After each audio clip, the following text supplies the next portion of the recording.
I'm Kristen Otia. I'm a professional model. I do taxidermy and I'm an avid outdoorsman.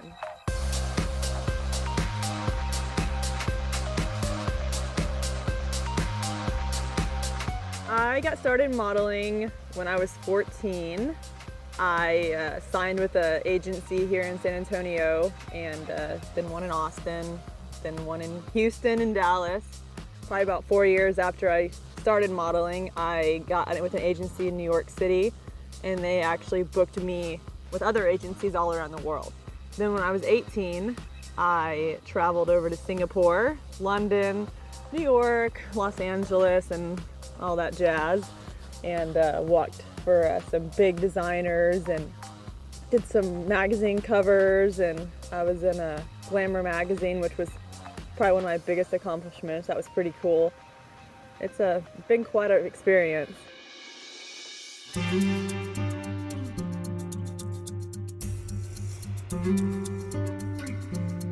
Hunting in the hill country is incredible. It's like coming home again, 'cause I grew up out here.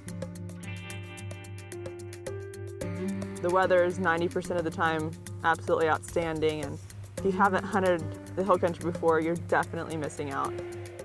People ask me all the time why I love doing taxidermy, and my main reason is because I get to deal with so many cool people every day, and no day is the same. I mean, you can't say, oh, I'm gonna do this today, and it actually goes that way. It never happens that way.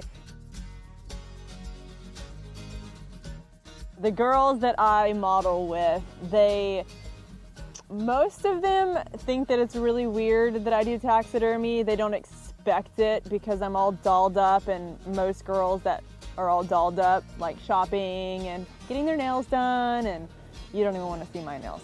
But they definitely don't hunt, and they think it's kind of sad, but I'm yeah. I'm not really friends with them. Let's just put it that way.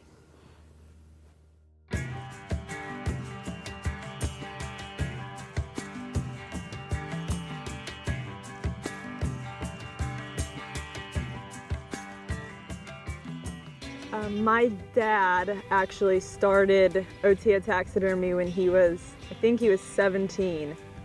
And he's been doing it, this is his 40th year this year.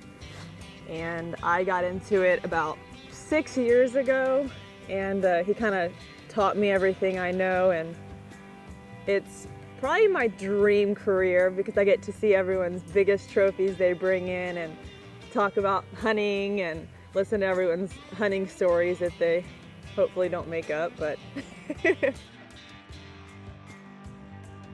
my dad is semi-retired after teaching me everything that I know.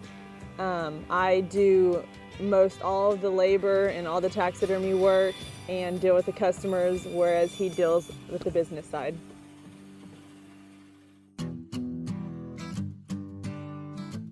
When a customer brings in a deer, the first thing we do is cape it out. So basically what I did is I skinned the cape off of the deer's body, and now what I'm doing is caping it out over the face. And this is how you prep getting ready for a shoulder mount. You have to get the cape off of the whole head because only a little bit of the bone is what is left. So got to get all this off, and then after this I will begin the fleshing process, which is taking anything that will rot off. So when it goes to get tanned, it will be prepped and ready.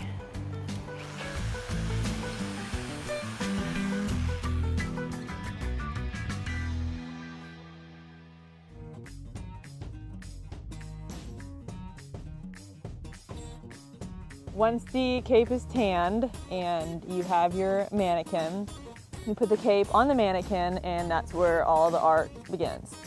You got to screw the horns on, and you got to make sure all that's even, and then you have to drill out the nose and the eye, like the tear duct area, and you fill it with clay and fill the nose with clay so it kind of resembles the natural I guess the meat that you took out while you were fleshing. And you actually have to know what a deer looks like, because you tuck the eyelids in and you actually sculpt it kind of into your own masterpiece.